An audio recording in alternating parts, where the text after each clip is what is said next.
Did you ever hear of Kong? Why, yes. Some native superstition, isn't it? A god or a spirit or something. Well, anyway, neither beast nor man. Something monstrous, all-powerful, still living, still holding that island in a grip of deadly fear. Well, every legend has a basis of truth.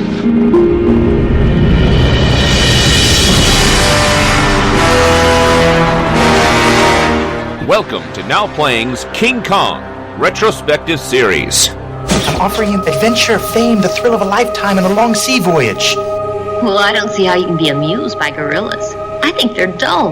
Well, this one's 60 feet tall. What do you think of him? 60 feet? That's right.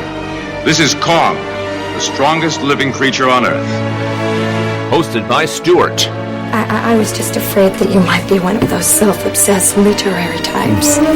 The Tweety twerp with his nose in his book. Jakob. I'm on the level. No funny business. Trust me and keep your chin up. And Arnie. Here we are.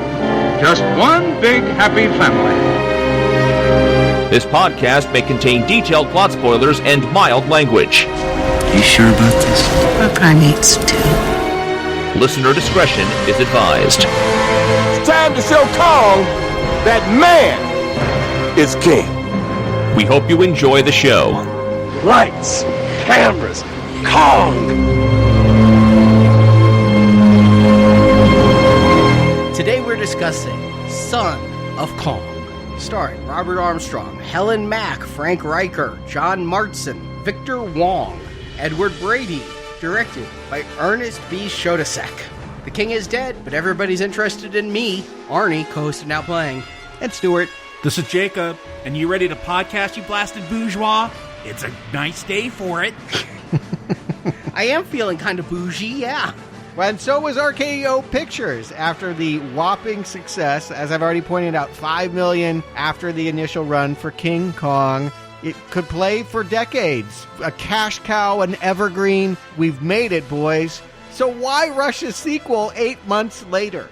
I had no idea until we hit record that it was 8 months. For some reason, I was thinking like Son of the Fly, how years passed and they had less money and they decided to go back to the well. They did this 8 months later. Were they filming simultaneously? Are they Peter Jacksoning it? Yeah, I mean, talk about stepping on your own dick. Like, this thing's a hit. I want this to be the biggest movie of the year. How much are you setting Son of Kong up for failure by making him have to compete in the same year that King Kong came out? Hey, Donkey Kong Jr. was still in arcades when I played Donkey Kong. And I always loved Donkey Kong Jr. more, so maybe it's going to go that way. Just because you're the son and you're not anything like your father, maybe you have your own thing to offer. But the odds were definitely stacked against our poor gorilla this week. Lots of things had changed. David O. Selznick, the man that greenlit King Kong, had left. He went to go work for MGM, where he made really his reputation. And they asked Merian Cooper to step in. He ran the studio from this point, and he had a flurry of gigs, 40 movies he greenlit in that week, saying we're going to just put out everything from Little Women and thrillers. In a week? Well, you know, it felt like that. But here's the thing. You got to remember, the studio system in the silent era, you could have 100 different movies shooting on the same soundstage because no sound equipment. Nobody's talking. And so you could knock out a volume of movie that talkies can't quite do. It requires more work and more setup, more quiet in order to get a talkie. So it was a very ambitious slate.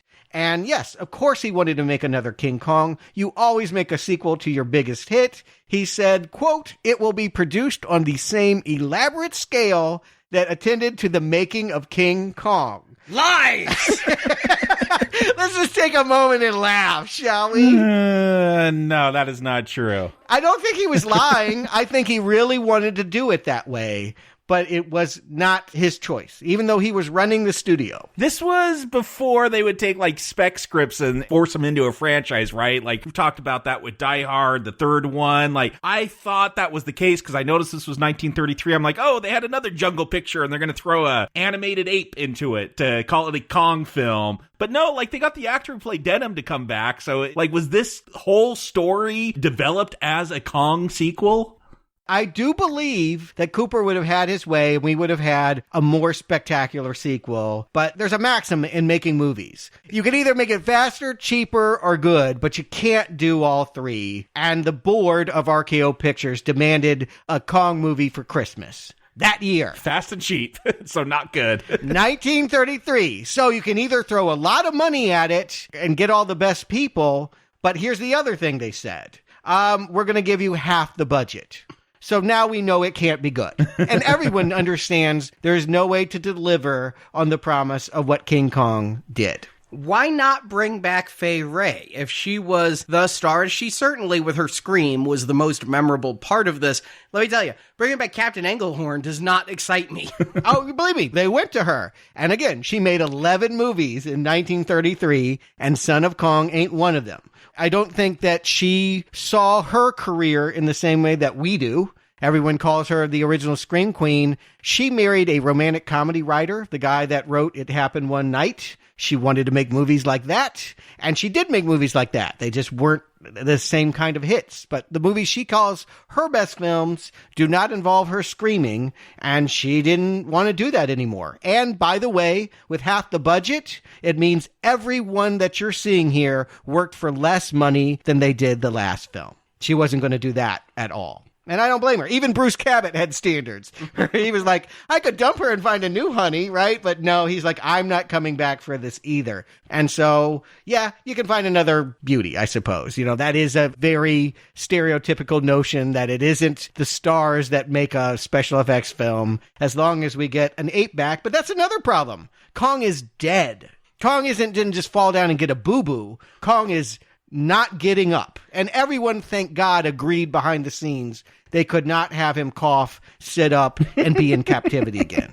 And I honestly thought that was the case, because I know it was called Son of Kong, but in my head, I was thinking Godzilla Godzuki. I was thinking Kong and Son, not Son of Kong. I was very surprised that we do not get the big guy back, because Fay Wray, Fay Shmay, King Kong's your star. Yeah, and anyone would want that. You're right. Yeah, it's not about Fay Wray or any other person, Denham or anybody. The attraction was the eighth wonder of the world was the goddamn 18-foot-tall ape.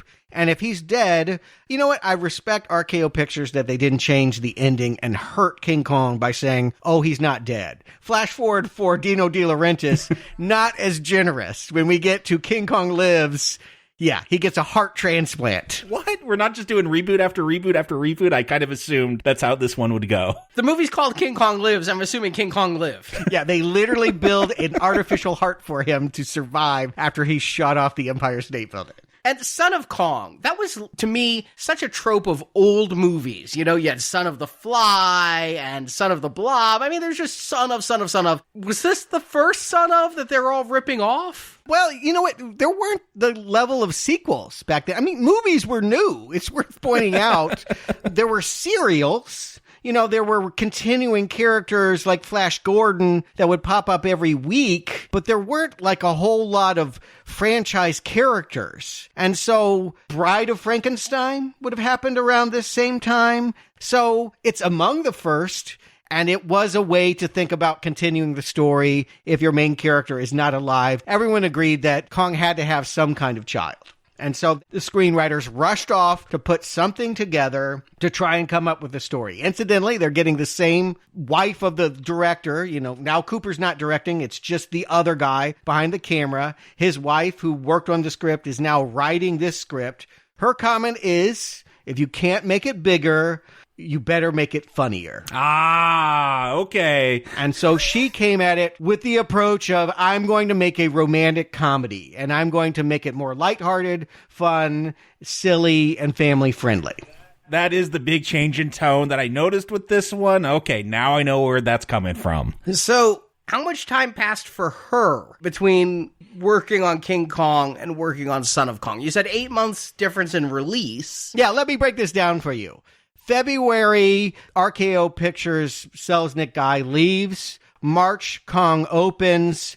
and they're already working on ideas. They start shooting when Kong goes massive around the country in April. They're shooting. They're rolling on it. So she had a couple weeks to come up with this, and some have accused her of plagiarism. I ain't hating. I ain't seen the movie. I ain't going to see the movie, but there is a 1927 film called The Enchanted Island about a father and daughter that get stranded on a tropical island.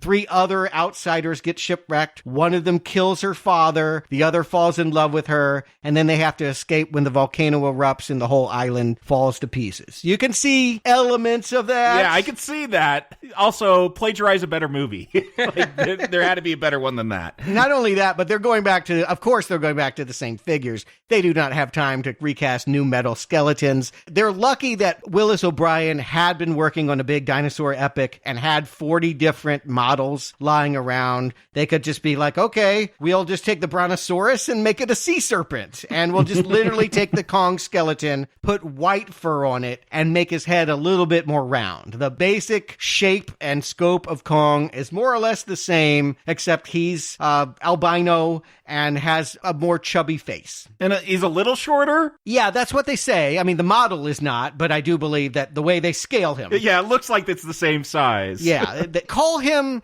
behind the scenes. They took the first syllables of both words and just called him Kiko. This was Kiko to differentiate him from King Kong.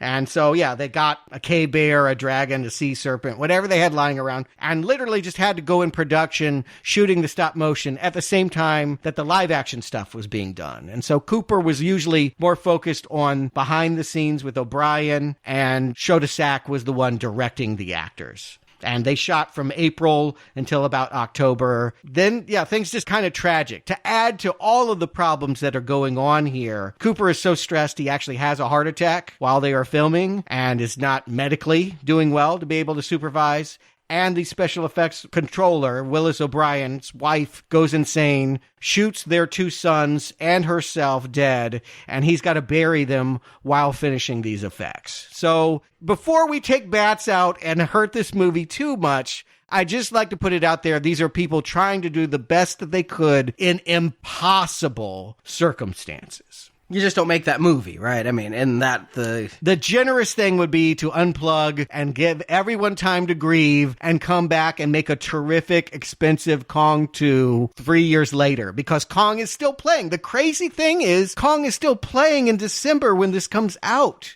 You don't need a new movie. It ends up making okay profits. I mean, it costs so little. It didn't take much for it. Again, it had half the budget of the last one, but it didn't play long. Kong played for decades, and in fact, never left us. Kiku, I didn't know about him. I didn't know about no Kiku till I saw the schedule. He is a hidden member of the family tree. You just wouldn't know that this happened so quickly and so clumsily. But I guess in order to let people know, Arnie, why don't you give them the plot? We pick up shortly after King Kong terrorized New York, and it seems everyone is blaming movie director Carl Denham, again played by Robert Armstrong. To escape prosecution, he buddies up with Captain Englehorn, captain of the ship that brought Kong to the United States. Englehorn, again played by Frank Riker, also wants to blow town before he gets sued or arrested, and Denham signs up as a crewman, and they head to the port in Dekang.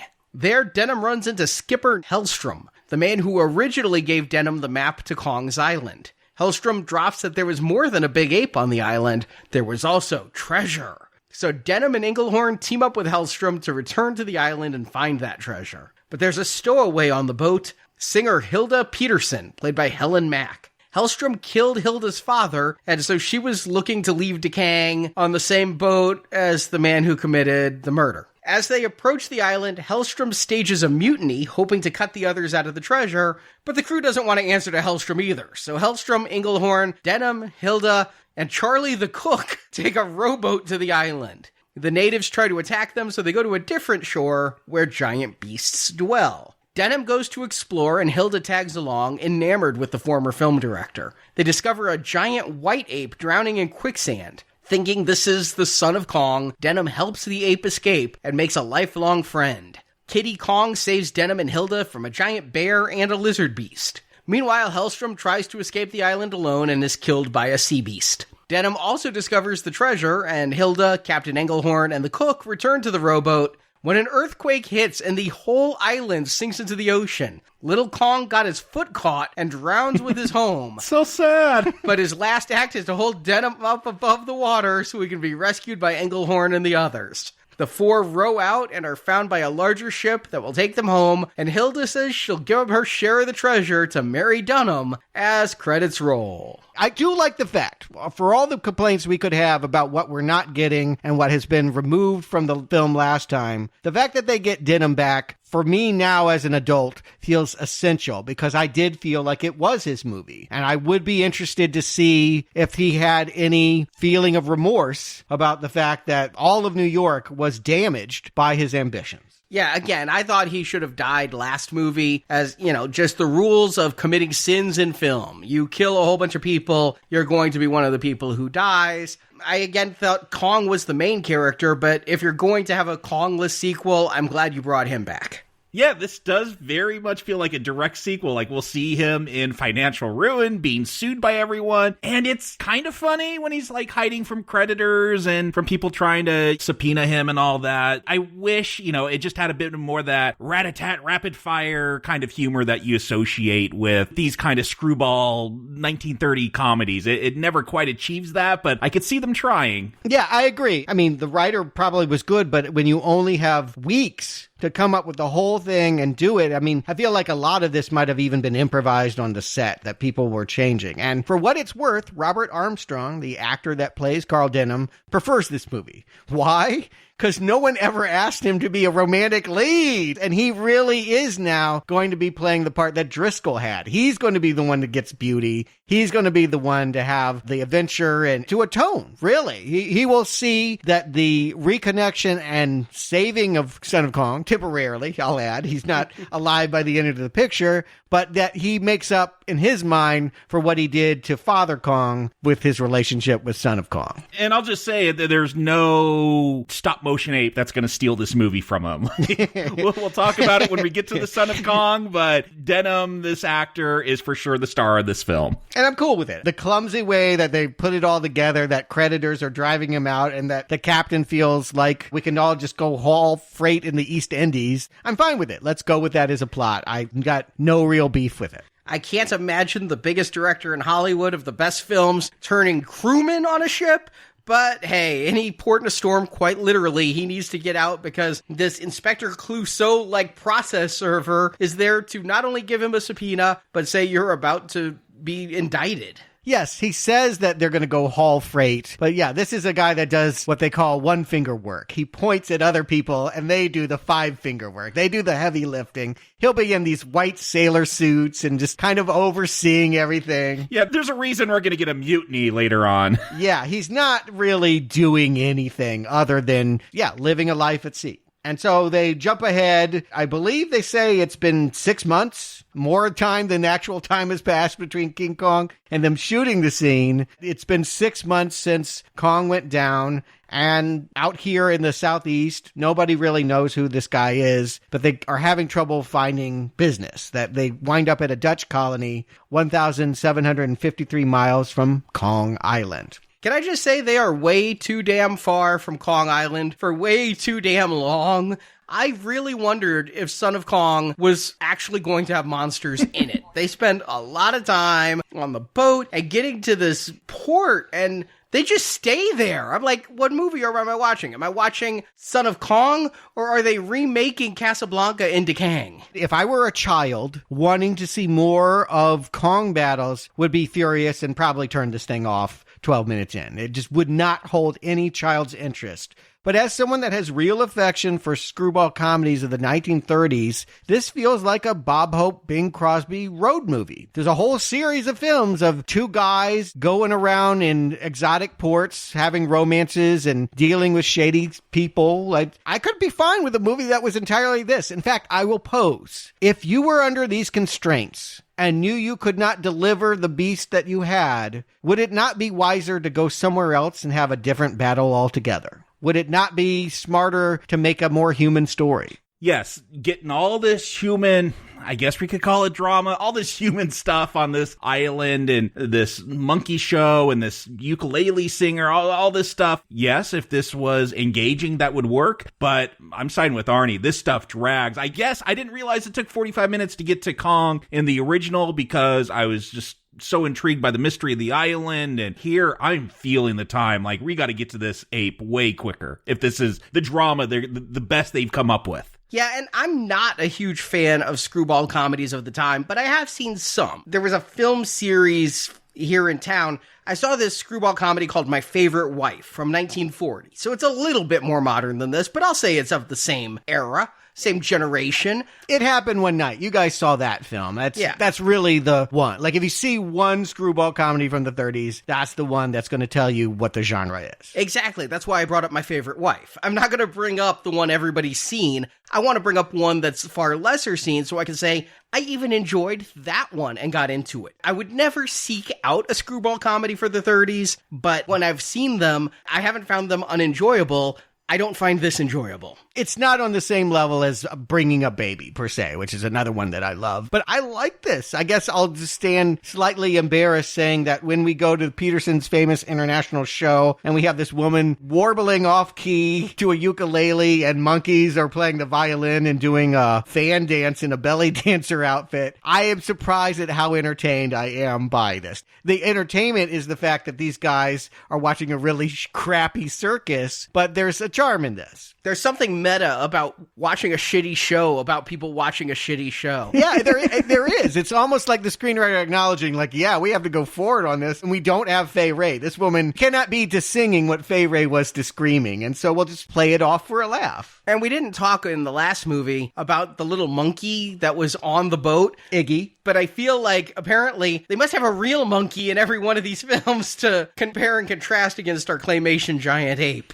Yeah, just to put it out there, I lived on a boat for a short period of time, and monkeys and other wildlife get on all the time. You don't normally want them there, but I understood that Iggy was mostly like a creature that had gotten on board that they just tied to the mast. He wasn't their pet. Here, they're the star attraction. They are the house band to this circus. They also have some, quote, sagacious seals that we don't see what they're doing. We never get to see the seal show. That is the big problem with this movie. I've been to SeaWorld, and I don't think I need to see any more sagacious sea life, but I'm laughing. That's all that I can say to this. It's a port offense, but I am laughing. I don't mind. Like, laughing because it's so silly? Yes. Laughing because you find it actually humorous? Yes, all of the above. I kind of liked seeing Denham falling in love. He didn't seem like a human being last time. He seemed like someone cruel who would hurt women to get his movie made. And now that he's going to see a woman that's largely talentless, I feel like this La Belle Helene, I think her name is actually Hilda in the credits, but we can call her interchangeably Hilda or Helene. The female figure here is not someone that you would normally feature as being a ravishing beauty, a seductress, someone that you would think an adventurer like him would go for. There's something kind of awkward and Shelley Duvall about her. And yet, I felt like he was so desperate last movie. When he needed a woman to be in the film that night, this one would have done too. Yeah, but he needed her for a contract with the audience that he didn't really like paying for. And here, I actually feel like he's hanging around this port, maybe to get to know her more, maybe to learn more about her. And we're learning more about her too, namely that her father is drinking with a sailor that's bad news. The Norwegian, the original map came from? I didn't see that coming. Oh my God, I didn't either, but yet, as soon as they said it, it makes so much sense. I kind of love it. Again, I think it's helpful. I mean, what they're doing is more like TV writing today, when like we just came off of this movie. I just got finished. I maybe took 2 months off, and now I'm back working over the same characters and scenario and having new constraints. It is almost like they've turned what they did last time into a parody. And that's kind of fun for me. It's sad for me seeing a once great performer try to put on the lipstick again and get on stage and not have it again. To me, this is sad. This is like seeing animals in a zoo that you can tell that they wish that they could get outside of their cage sad. Yeah, I guess it's sad for me in the sense that this is the best you got. We're going to spend 40 minutes on this island watching a monkey show and this woman try to sing. It's just not very entertaining, and that's my problem. If I was going with this screwball comedy, if I was just engaged with, is Denham, will he or won't he get with Hilda, then I could find entertainment here. I don't think it's well written. Maybe that's not the writer's fault because it was sped into production. Regardless, what we get here on the screen, it drags for me. And what's funny to me is it's almost the exact same timing in my mind. 40 minutes when they get to the island and start getting to the monsters. I mean, they got to the island sooner last time, but not the monsters. But because this is such a shorter movie and we spend so much of the movie not on the island, it does feel like they just couldn't make a Kong movie. This doesn't feel like a Kong movie. And again, I'm feeling, by liking what I'm being presented and realizing where they have to go, that it would have been nice if, like, okay, so the same Norwegian that knew about this one island where there was a big ape, maybe he knows about another island where there's a different kind of adventure you can film in a few months and don't have to pressure the stop motion animators that are burying their wife and children. I mean, I just feel like, let's have this guy have a new island. And let's not do Son of Kong. Let's not make a Kong movie. Let's make a Denham movie. I know that's not the same box office. I understand what they had to do. I'm just saying, for me personally, I could have gone in that direction and been happy. You must admit you're in the minority, because I'm picturing E.T. 2, Elliot in middle school. There's no alien. It's just Elliot. Right. Yeah, he has another problem. I get it. You're right. I am totally in a weird minority. I can only relay to you that I expected to come into this movie hating it for being a carbon copy redo, and I'm finding actually it's got its own spunky life and personality, very different from Kong. And I can relate to you, if not agree with you. That's what I like about Curse of the Fly. If you go back to that podcast, my review in the book, I like that it went someplace totally different and did different things. Mm-hmm. So I understand what you're saying. I just don't see it in this. I kind of hate the fact that they're dumb enough to believe that the sailor is selling them. There's buried treasure on Kong Island and we have to go back. Yeah, especially the way this actor is trying to sell it. I'm like, okay, he's obviously lying. I am shocked that they're going to find a treasure later on, but he was lying. Like, they're going to call out, he was always lying about this. It's so obvious. My problem is just how contrived it is, whether you go to Skull Island or another island where there's another King Kong, however you want to play it. This is just so contrived. The only reason they're going to this island to look for treasures because Hallstrom had to make up a reason to get Denham and Engelhorn to set sail because he accidentally murdered Hilda's dad. Yeah, which the scene is actually, I mean, it's a little clumsy. It's definitely melodramatic in the way that many bad 30s movies are. But watching that tent burn and all of that, they spend no time on the grief this woman must feel about watching her father die of smoke exhaust. But I could buy this premise if they were going anywhere else but Kong Island. I didn't miss it, right? She's not on that boat because she was following the murderer. She said she's on that boat because she wants to leave the port, but yet she's also been threatening the murderer that she's going to go to the authorities. I look at it this way, and I look at it through the lens of comedy. She was in a circus that was failing badly. The man that was running that circus is no longer alive, and will she really keep going and putting herself through that alone, or will she go off and do other things? And yeah, she's looking for a replacement father figure. She's got some attraction to Denham. He's got some attraction to her. Why not hitch a ride on his boat? I think she's seeing herself as attaching herself to him. It's completely coincidental. She has no idea that they've been talking to that Norwegian that didn't literally kill her father, but got into a drunken fight with him late at night, spilled a lantern that burned the tent, and so indirectly is as responsible as Denham is for Kong dying in New York. Well, I was just expecting more out of Hilda. Like, we talked about how Fay Wray played Anne, and it was a whole lot of screaming because that's what she did. I actually thought we were going to get a more interesting female lead in this film, maybe not a better actor, but I like that little scene where she confronts Hallstrom and kind of tricks him, saying, oh, I know what really happened between you and my dad. He told me, even though there wasn't really a conversation. I thought, oh, okay, we're going to have a more active female lead. No, she ends up being mostly a love interest and not doing much in this film, but there was a glimmer of hope from that scene that I liked. Something that I read about, but I didn't get, curious to see if you guys did. There was already tension on the boat. a lot of the people that were working the crew were not having a good time working under Denham. Yeah, they dropped some lines about that. Yeah, the bosun is named Red. I don't know if they didn't film enough of it, or maybe you just had to be in the culture to presume it. He is a Marxist communist that causes the mutiny because it's a political mutiny. I did get that line where they're like, what are we, in Russia? These are the People's Workers Union? I thought it was a very funny line. The fact that his name is Red and he's going to call him bourgeois, I'm like, oh, okay, this is a jab at the Soviets, isn't it? We got to make fun of those Ruskies. I think that's interesting culturally. I anytime this movie can tether to things that are going on not in America, we in America tend to get an American education. I like hearing about what other people were doing in 1933. I don't think this is supposed to be a sympathetic view, though, of a worker strike and people working for their own rights. No, it's a comedy because this Norwegian thinks he's going to get a boat. He's conspiring to kick these people off their own boat, and ha ha ha, I now have your ship.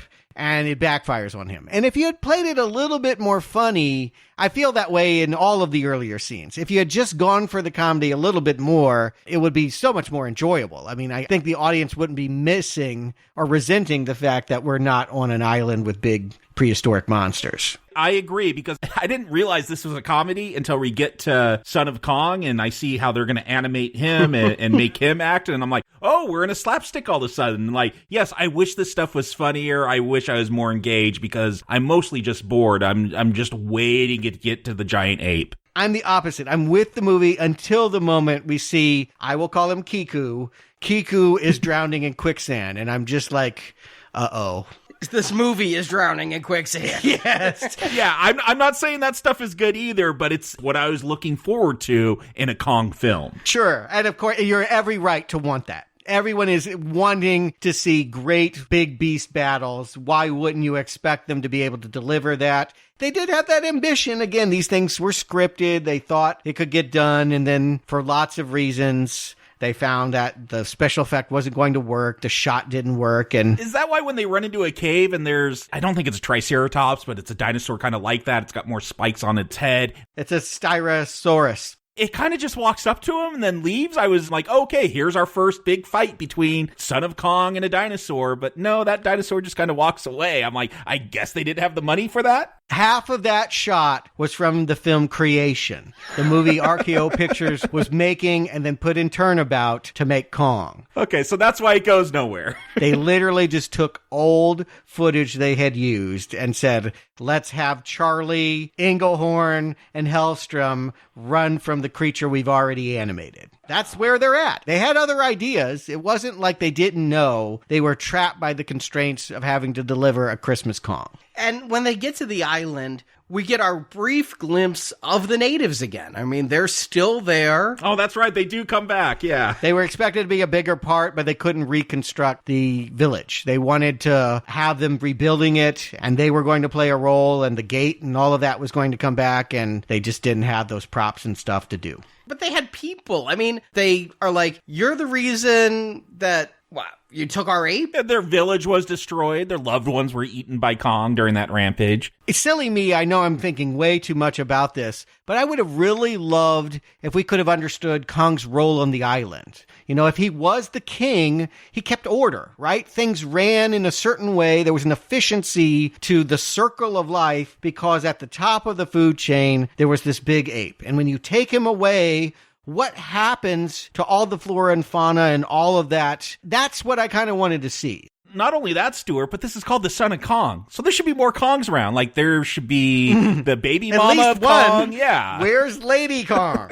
Well, remember the women that got strung up, but this is a white Kong. Yeah, I don't think we're expected to think that Kong ever mated with a human woman. I have to believe that he had a lady ape somewhere, maybe to be teased. You would think that they would build it and put it in this movie. I've never heard that it was ever in a script or that they ever worked on a model. But you would think that with Bride of Frankenstein being a hit movie, seeing the Bride of Kong would have been something they'd want to have made or at least talked about. I mean, one character says says it. Where's Mama? It's a one throwaway dialogue, and that's the last anyone will have any answers to why we have Little Kong. Yeah, and if we do have Little Kong, if this is the son of Kong, shouldn't this be about him rising up as king, building off what you were saying, Stuart? Show what this island is like now that it's lost its king, and here's the person that's got to restore order. Or we could just laugh and giggle and say, isn't that cute that a white 12-foot-high ape. You know what he really reminded me of, and part of it's the stop motion and part of it's the season we're in, but I think about Rudolph and that Yeti monster. The abominable snowman? Yeah, with the eyes that swirl around. Like, I just felt like, oh, I want to be a dentist. You're just not a good ape, are you? He is on the island of misfit rod puppets. Yeah, they are going full comedy here. Like, literally, there's a slide whistle at one point, but... Damn, if I don't love when Little Kong's got to fight that giant bear, I'm like, why isn't this more of the movie? Like, I am loving this. Even though it's more comedic and like this Kiko, as you're calling him, isn't that great of a fighter. Like, I'm just loving, this more humorous fighting style. I could have gone with it if this was more of the movie. Yeah, Denham, at first he's like, he can scrap just like his old man. And then like 2 minutes later, he's like, you're not a patch on your old man. I'm actually going to reverse my opinion.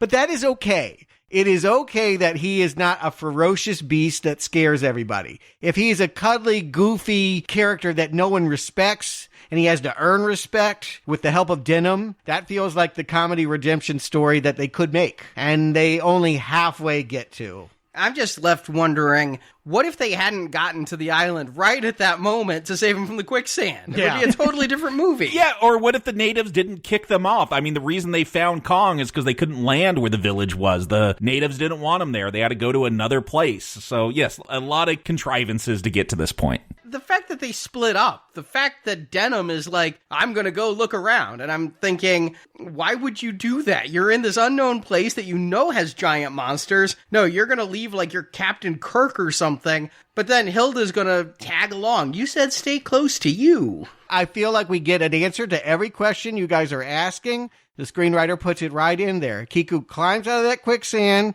The lady tears off her dress and puts a bandage, and it's wrapped around his middle finger. F you. I don't have nothing to say. Eat it. That is what this ape is telling us. I'm not going to give you none of it.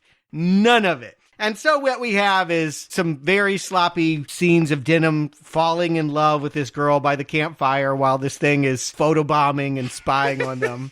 And yeah, the other guys are hiding in a crevice from the special effects of another movie that was abandoned. And eventually they're going to figure out that there's a temple on the mountain that has an amulet, sort of somehow, that can be considered the treasure. Enough to pay off all the lawsuits for New York, though? I mean... No, you're going to go back to that island that they were on and just buy everything. Dekang? Yes. Why not stay here? I guess maybe it was possible Denham could find his place on this island. Like maybe he would live with the villagers and rebuild. And I mean, I guess I see a more utopian, if this movie's going to be lighter in comedy, I kind of want to laugh and have a good time at the end. We don't need to go to the same tragic fall for Kong, right? He can live, he can participate in the rebuilding. That would have been a way to go. That would have been more interesting. I think there's a lot of things that would have been more interesting. Yes. But I understand the thought of sequels, especially before the days of video, is give the audience the same beats. Television, Arnie. Not before video, before television. Yes, and you're right. It is what you do. When you don't know what else to do, you hit the notes you already did that you know elicited the reactions you want to get. So all of a sudden, for reasons, we have a climax where a sea serpent is coming out and the whole place is falling. Yeah, there was an earthquake that shook the camera. And again, it's like, you guys arrived at just the wrong moment. Although, thank God you arrived when you did. Imagine if you'd rode there one day later. The whole island is just gone. But we're kind of here at the climax, and it's like, not only has it not been satisfying in the same way, but they will not go back to New York. There will not be a third act to the story. This is the end of the film. I don't feel like I know Kiko enough. Like, he's kind of just a goofy, clumsy, giant gorilla, but I don't have any feelings for him like I did with King Kong, where I saw that more as a tragedy. Here, just, here's this goofy animal, and he's going to die with all the rest of the animals on this sinking island. I feel that they let the human story go, too. We focus so much on Denham and Hilda with Son of Kong. I mean, that's finally, we're at the main attraction here. You've been waiting for the titular Son of Kong. You get him, but there's 3 other humans on the island, including the cook. But I lose track of all of that. And when Hilda takes the amulet and goes to them, and when Hellstrom gets eaten by the sea monster, I'm very confused because you guys gave me a whole load of shit for complaining about stop motion last time, but I praised what the film did last time. You got to admit, this stop motion is not succeeding in telling the story. Oh, no. It feels like people giving up. What I feel like I'm watching happen is, hey, we reached 70 minutes. We can release this. And if we have to have the movie out by Christmas, here it is. It's almost like the Christmas special that comes when you have a hit movie like Star Wars. Yeah, I was thinking Star Wars. You know, like, it's just the cheap knockoff that has really nothing to do with the cultural phenomenon you love, but just cashes in at holiday time. It works in that way. They delivered something that people could pay money to and say, yeah, that was Son of Kong. All right, hey, I'll give the movie this. Better than the Star Wars holiday special with all the cooking segments and the Wookiee porn. Now, I may enjoy watching the Brown Arrow holiday special more, but as far as actual film and story, this is better. Yeah, but you're right. As far as losing touch with it, that's where you really feel like they still could have done it. They could have still made the human story. It wasn't about the production problems and all the constraints. They could have had Denham's romance mean something. They could have had the Norwegian villain do something that earns a better death that we savor. You could have had the villagers working with Kiku to rebuild, and you want to put a bow on all of these people and where they're at. And instead, everything literally just falls apart. And Kiku, conveniently, as with everything with his ending, his foot is stuck in a crevice after the earthquake. And so he goes down, but he holds up Denham. Yeah, why does he got to hold up Denham? Does he not know how to swim? Is there going to be like a vortex that pulls Denham down too as this island sinks? I don't even know why he's got to hold him up till the boat gets there. Obviously, they want to emulate the tragic ending of Kong and still leave Denham to make more sequels if the board says next Christmas or Easter or even Valentine's Day. Can you knock out something in another month? Nephew of Kong. He better be able to have floaties or know how to swim. That's all I can say. There's no island left for him to live on. I just take this as a metaphor for the film. It sunk fast, and it sunk the Kong beast with it. Yeah, and I almost feel like the screenwriter, tongue-in-cheek, kind of knew that and just said, all right, if this is what you want, middle finger, here's what you get. Well, what did we get? Jakob, Stuart, did you get the middle finger from Son of Kong? Jakob. Did I complain about this movie? Yes, a lot. There are problems with it, but I don't want it to come off harsher than it may have, because yeah, I did see a little bit of a charm in this one, having this goofy Kiko and more of a slapstick. It could have worked. I saw a film here that could have worked, but ultimately it took too long to get to the monster. And kind of as a side homework project, I've been watching some of the old Godzilla movies. So when these two finally get around to fighting, just to have some insight from the other side as well. And, when you're making a giant monster movie, you want to see the giant monster smash stuff. Like, I think that's what it ultimately comes down to, whether a Godzilla or a King Kong film is good or bad, is what does that monster get to destroy? And unfortunately here, Son of Kong doesn't get to do a whole lot. He has an awesome fight with the giant bear that I fully endorse, but other than that, he's kind of clumsy. He gets his foot stuck and drowns, and it takes, in my opinion, way too long to get to the main attraction of this film. So, yes, there are problems here. You might find this humorous, because I definitely did see a comedy that was almost working, but ultimately, I can't recommend this one. Stuart. Yeah, Scrappy-Doo, Jar Jar.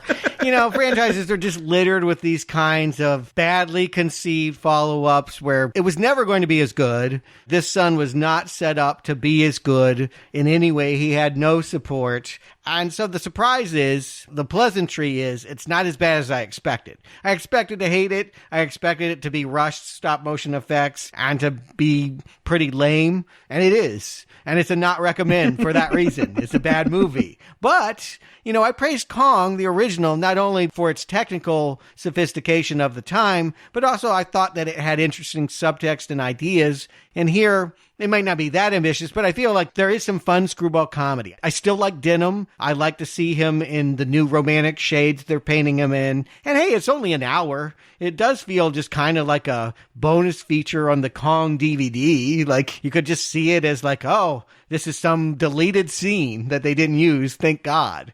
But it does exist, so we have to recommend it. And I'm not going to. And I'm with you, Jacob. I don't want it to come off like this is an atrocity. I actually find Kiku to be a cute little white monkey. I kind of like how stupid it is that they have the line, an animal knows when you're trying to help it and it won't attack you. Yet tell that to any wild animal that is hurt. In fact, the worst thing you could do is try to approach a wounded dog you don't know. That is so not a good idea. But they do it, and I have some fun with this movie. In the end, the problem is not enough Kong and shoddy storytelling. Whether they didn't have the footage, or whether it was poor editing, or whether nobody gave a shit about the end of this film, it tried to replay the beats of the last one and did so poorly. It's definitely a not recommend for Son of Kong. And is that why we don't have Grandson of Kong? Did this movie sync with the island? They had lots of plans for lots of sequels. But yeah, I think we're all saying the same thing. This is not the worst example of nepotism. At the very least, Tori Spelling is less deserving of fame than Kiku. You know, I mean, they did what they had to do. The third movie was planned. They were going to take a couple years to do it. And they were going to get, goddammit, the real King Kong. It was called The New Adventures of King Kong. Not his son, aunt, lady friend, booty call. It's King Kong, and we're not bringing him back from the dead. So what does that leave you with? An interquel.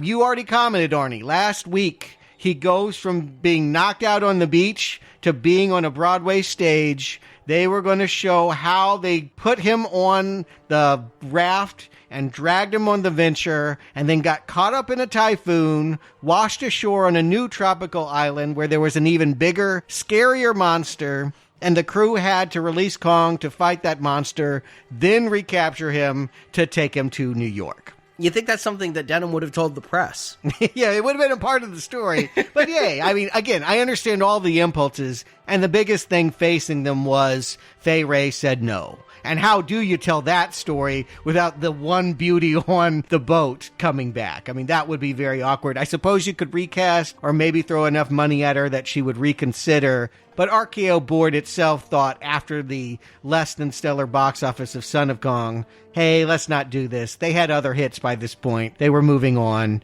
And so it just didn't get made. And it is a surprise when you think about the fact that the next Kong movie is 1962. That they went from 1933 to 1962 without making a sequel. They had plans. They were going to partner him with Tarzan. They were going to partner him with Abbott and Costello. Frankenstein and King Kong were going to partner up. They were even going to remake it because Cooper went into other things after he left RKO Pictures. He invented color film. He started Technicolor, and then he went to CinemaScope. He invented the large screen format. They were going to make a color CinemaScope remake of King Kong in the early 50s. And instead, they decided to make what sometimes gets confused as a King Kong movie, but is different, Mighty Joe Young. Yeah, I definitely thought that was a spinoff. I brought that up when we were planning this series. I thought that was the Son of Kong. No, it's O'Brien's Oscar. This stop-motion animator does pretty much the Kong moves, and they find a nice hybrid between King Kong and Son of Kong. I watched it, and it is about a girl that rescues a baby gorilla, and for some reason it grows up to be 20 feet tall, and she eventually agrees to come to Los Angeles to have her gorilla perform in a nightclub, and when some guys come to the gorilla cage and get it drunk on their booze, it causes a big wreck, and everyone wants to kill Mighty Joe Young, and she has to smuggle him back to Africa. It feels like E.T. You know, it feels like a story that I can remember from my childhood liking. The ape is very cute. The effects have gotten a little better. It is Ray Harryhausen's first movie. He was working under O'Brien, and so that's where he started learning stop-motion techniques. I think it works probably a lot better than Son of Kong if you were looking for a follow-up to King Kong 1933. But the next one's Kong versus Godzilla? Yes. What happened also, it's worth pointing out, the 50s, suddenly we had all these movies about nuclear fallout, right? All of the creatures were big. We don't need just a gorilla. How about some ants? How about the 50-foot woman? The beast from 20,000 Fathoms? And of course, Godzilla. Gia Monster is my favorite, by the way. But yeah, Godzilla kind of took the spotlight in 1954, and yeah, they eventually throw down 8 years later in the movie we're going to talk about next year. We're going to cover some other stuff in the weeks ahead, but I'm looking forward to going back to the childhood King Kong movie I really love. And meanwhile, this Friday, if you donated for the Al Pacino series a year and a half ago, you're getting a free bonus episode. We have always grandfathered in previous donors when new movies come out, and we were always intending to lead up to The Irishman. Mm-hmm. Took a little longer than we thought. Yes. A lot of digital erasing of wrinkles. I'm hearing good things. It streams on Netflix, so you don't even have to leave your home to see it. And we'll be covering that movie for everyone that already donated for Al Pacino Gangsters. You get it, but you can also pick it up. And I highly recommend Cruising. It just got a double Blu-ray disc release. Listen to that one, too, if you're heading to Podbean. Yeah, but Pacino has a lot of good work, and I hear he's good in this one as well. But on this feed, the main feed, for the next couple weeks, we got some other movies, maybe aren't quite as big as Son of Kong, like the Black Christmas remake and something about Skywalker's Rising. Misery, Stephen King, some little unknown horror writer. You can see our full schedule at nowplayingpodcast.com. So thanks for listening to Now Playing, the eighth wonder of the world.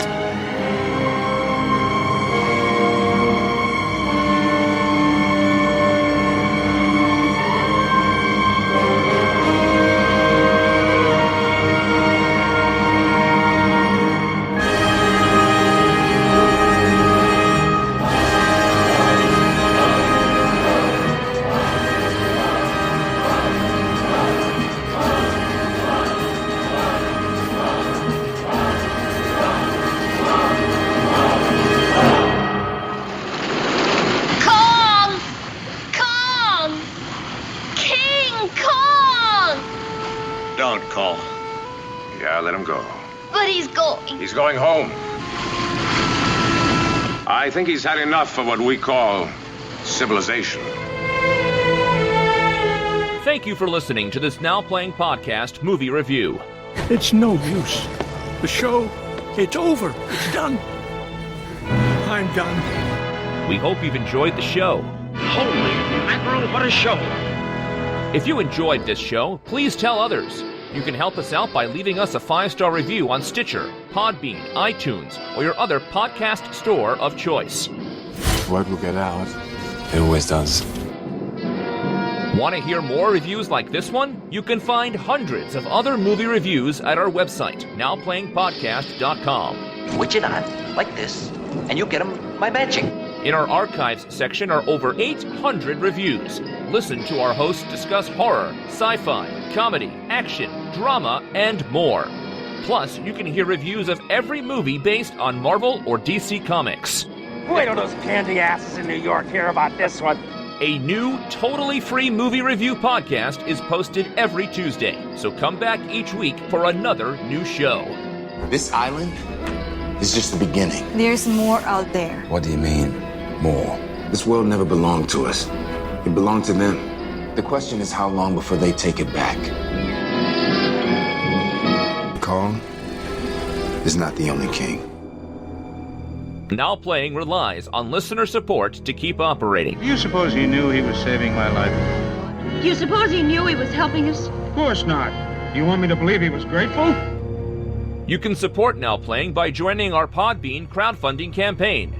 Backers can get early access to reviews, unedited reviews, exclusive shows not available anywhere else, and more.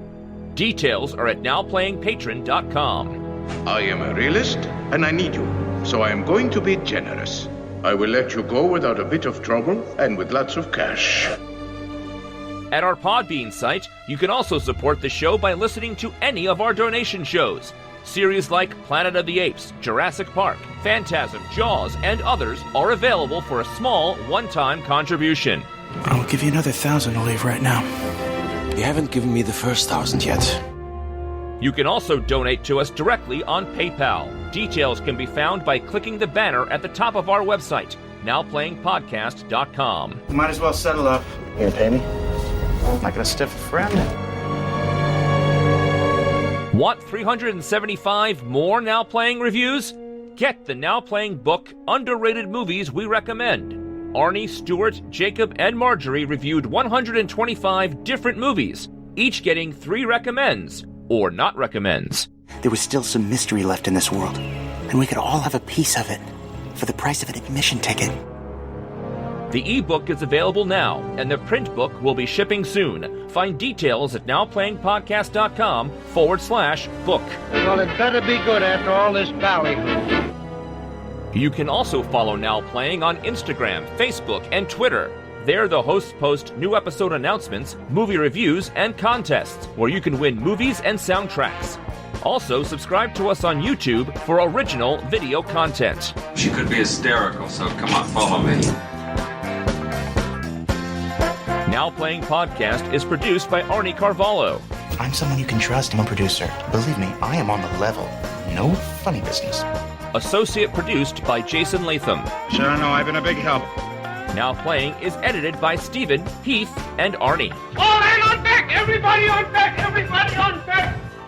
Now Playing credits read by Brock. I can't tell when I'm talking or when I'm not talking. You're talking. Am I? Yes. I'm talking? Yes. Your mouth is moving. The opinions expressed on Now Playing are those of the individual hosts and may not reflect the opinion of Venganza Media Incorporated. If you feel it, you say it. It's really very simple. Venganza Media Incorporated is not affiliated with, and this podcast has not been prepared, approved, or licensed by any entity that created the film analyzed herein. You can't accuse me. You wasn't there. All movie clips and music included in this podcast are the intellectual property of the respective copyright holders. They are included here for the purpose of review, and no infringement is intended. We must not panic. If there is one thing we cannot afford at this time, it is hysteria.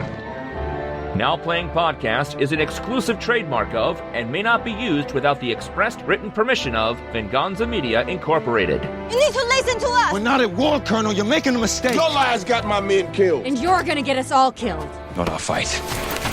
Whose side are you on, Captain? Now Playing is a Venganza Media production, copyright 2019, and no part of this show may be reproduced, repurposed, or redistributed without the written permission of Venganza Media Incorporated.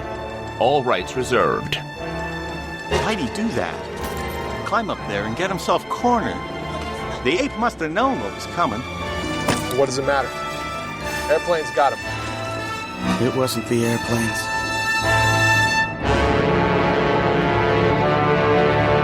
It was beauty killed the beast.